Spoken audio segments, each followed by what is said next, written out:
ফের মন্ত্রীর টার্গেটে জঙ্গি হানার ছক। হাওড়া থেকে গ্রেপ্তার হামিমের মূল সহযোগী আদিত্য সিং।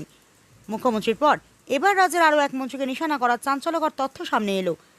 রাজ্যে জঙ্গি বিরোধী অভিযানে বড়সড় সাফল্য পেয়ে পশ্চিমবঙ্গ পুলিশের স্পেশাল টাস্ক ফোর্স বা এসটিএফ হাওড়ার বেরিলিয়াস রোড এলাকায় আচমকা হানা দেয় আদিত্য সিং নামে এক সন্দেহভাজনকে গ্রেপ্তার করেছে। সম্প্রতি বর্ধমান থেকে ধৃত সন্দেহভাজন জঙ্গি হামিম মণ্ডল এবং তার বান্ধবী অর্পিতা সরকারকে টানা জেরা করার পরে এই আদিত্যের নাম জানতে পারেন তদন্তকারীরা। গোয়েন্দা সূত্রে জানা গিয়েছে, ধৃত আদিত্য মূলত হামিম মণ্ডলের সহযোগী হিসেবে কাজ করত এবং এলাকায় নিজের পরিচয় গোপন রেখে হামিমকে বিভিন্ন জঙ্গি কার্যকলাপে মজুত জুগিয়ে আসছিল। একটি অনলাইন গেমিং অ্যাপের মাধ্যমে হামিমের সঙ্গে আদিত্যের পরিচয় হয়, যা পরে বন্ধুত্ব এবং মগজ তোলাইয়ের মাধ্যমে জঙ্গি নেটওয়ার্কে রূপ নেয়। সবচেয়ে উদ্বেগের বিষয় হলো, এই চক্রের প্রধান নিশানায় ছিলেন খোদ রাজ্যের পুর প্রতিমন্ত্রী উমেশ রায় এবং তার পরিবার।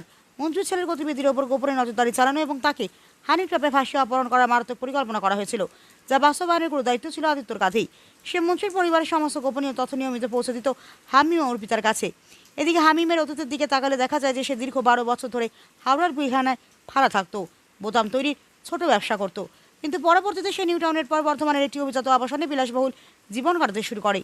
গত সপ্তাহে বর্ধমানের সেই আবাসনের জিম থেকে হামিম এবং ঝাড়খণ্ডের সাহেবগঞ্জ থেকে তার বান্ধবী অর্পিতাকে গ্রেপ্তারের পর এবার হাওড়া থেকে আদিত্যর এই গ্রেপ্তারি জঙ্গি নেটওয়ার্কের গভীরে পৌঁছতে সাহায্য করবে বলে মনে করছেন এসটিএফ এর আধিকারিকরা। মাননীয় মুখ্যমন্ত্রী কে হুমকি দেওয়ার ঘটনা, পাকিস্তানি জঙ্গিদের যে ষড়যন্ত্র ছিল তার মধ্যে আগেই একটা হামিম মন্ডলকে ধরা হয়েছিল বর্ধমান থেকে, যে পিলখানায় থাকতো।